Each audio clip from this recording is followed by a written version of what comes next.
High everybody, welcome to my YouTube channel Pathak বাড়ি।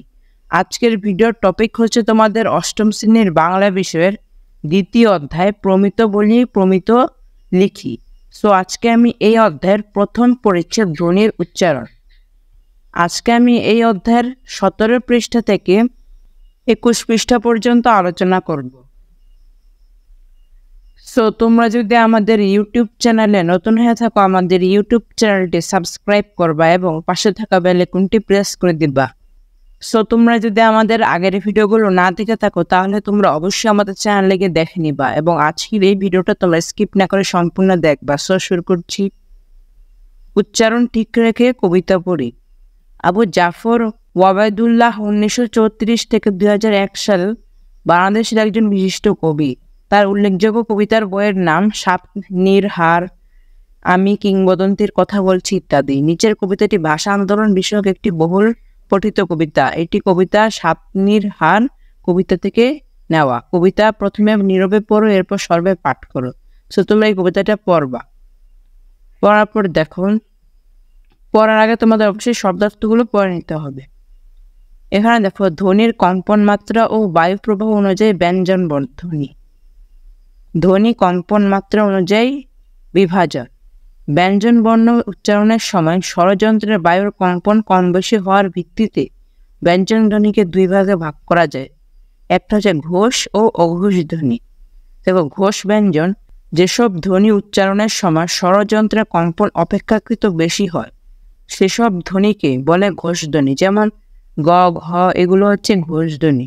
অর্থাৎ তোমরা যখন ব্যঞ্জন বর্ণ উচ্চারণ করবা তখন যদি সেই ব্যঞ্জন বর্ণের স্বরযন্ত্রের যে কম্পন সে কম্পনটা যখন বেশি হবে সেসব ব্যঞ্জন বর্ণ হচ্ছে কি ঘোষ ব্যঞ্জন। ঠিক আছে। অঘোষ ব্যঞ্জন যেসব ধ্বনি উচ্চারণের সময় স্বরযন্ত্রের কম্পন অপেক্ষাকৃত কম হবে সেসব ধ্বনিকে বলে অঘোষ ধ্বনি। যেমন এগুলো। ঠিক আছে। অর্থাৎ যখন তোমরা ব্যঞ্জন বর্ণ উচ্চারণ করবা তখন এরকম কিছু রয়েছে যেগুলো স্বরযন্ত্রের কম্পন কি কম, স্বরযন্ত্রের যে কম্পন সেটা কম হয়, তখন সেটাকে কি অঘোষ ধ্বনি বলে। ঘোষ অর্থাৎ স্বরযন্ত্রের কম্পন বেশি এবং অঘোষ হচ্ছে স্বরযন্ত্রের কম্পন কম। সো আশা করি তোমরা বুঝতে পেরেছ। ধ্বনি সৃষ্টিতে বায়ুর প্রবাহ অনুযায়ী বিভাজন। ব্যঞ্জন ধ্বনি উচ্চারণের সময় বায়ু প্রবাহের বেগ কম বেশি হওয়ার ভিত্তিতে ব্যঞ্জন ধ্বনিকে দুই ভাগে ভাগ করা যায়। যেমন অল্প প্রাণ ও মহাপ্রাণ।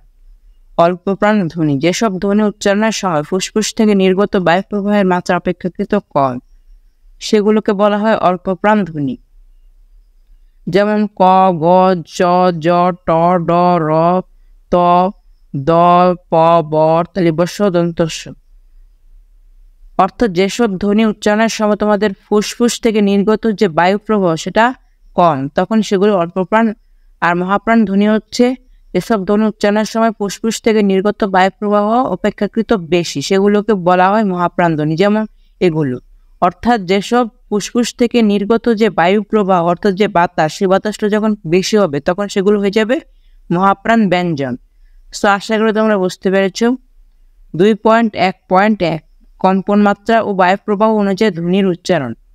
মাগো ওরা বলে কবিতা থেকে কিছু অংশ কবি নিচের তালিকায় দেওয়া হলো। লাল চিহ্নিত বর্ণগুলো উচ্চারণ করে এগুলোর বৈশিষ্ট্য যাচাই করো এবং ছকে লেখো। কাজ শেষে সবটির সঙ্গে নিজের উত্তর মিলিয়ে নাও, আলোচনা করো এবং প্রয়োজনে সংশোধন করো। নিচে দুটি নমুনা উত্তর করে দেওয়া হলো। সেখানে দেখো কুমড়ো। কুমড়োর ক, এটা কি অঘোষ অল্প প্রাণ। এখানে অঘোষ হচ্ছে কেন এবং অল্প প্রাণ হচ্ছে কেন, এখানে দেখো ক। এখানে তোমরা দেখো অঘোষ, অঘোষের মধ্যে কিন্তু ক রয়েছে এবং অল্প প্রাণের মধ্যে কি ক রয়েছে, এই জন্য এখানে অঘোষ এবং অল্প প্রাণ লেখা হয়েছে। এবং ফ, অঘোষ অল্প প্রাণ। দেখো এখানে দেখো অঘোষের মধ্যে কি ফ রয়েছে এবং অল্প প্রাণের মধ্যে মহাপ্রাণের মধ্যে ফ রয়েছে। সো আশা করি তোমরা বুঝতে পেরেছ। এখন আমাদের এভাবে এগুলোর উত্তর লিখতে হবে। সো আমরা এর অ্যান্সার স্ক্রিপ্টটা দেখিনি। সো উত্তরটা দেখো, কুমড়ো। কুমড়োর ক, অঘোষ অল্প প্রাণ এবং ফ, অঘোষ মহাপ্রাণ। লতার ত, অঘোষ অল্প প্রাণ। ডাটার ড, ঘোষ অল্প প্রাণ এবং গাছের ছ, অঘোষ অল্প প্রাণ। ছুটির ছ, অঘোষ অল্প প্রাণ পকেটের ট, ঘুষ অল্প প্রাণ, ভেজার ভ, ঘোষ মহাপ্রাণ, দেরির দ, ঘোষ মহা অল্প প্রাণ, কথার থ, অঘোষ অল্প প্রাণ। তারপর হচ্ছে পাগল, পাগলের গ হচ্ছে ঘোষ অল্প প্রাণ, মুরগির র, ঢয়শূন্যর এটা হচ্ছে ঘোষ অল্প প্রাণ। সো আশা করি তোমরা বুঝতে পেরেছো। আমরা পরবর্তীগুলো দেখে নিই। সো দেখো, আমরা পরবর্তীতে বাক প্রত্যঙ্গ এখান থেকে শুরু করব। এসব ভিডিও পেতে তোমাদের অবশ্যই আমাদের চ্যানেলটি সাবস্ক্রাইব করে রাখতে হবে এবং পাশে থাকা বেল আইকনটি প্রেস করে দিতে হবে। সো আজকে পর্যন্তই, তোমরা ভালো থেকো, সুস্থ থেকো। আসসালামু আলাইকুম ওয়া রাহমাতুল্লাহি ওয়া বারাকাতুহু।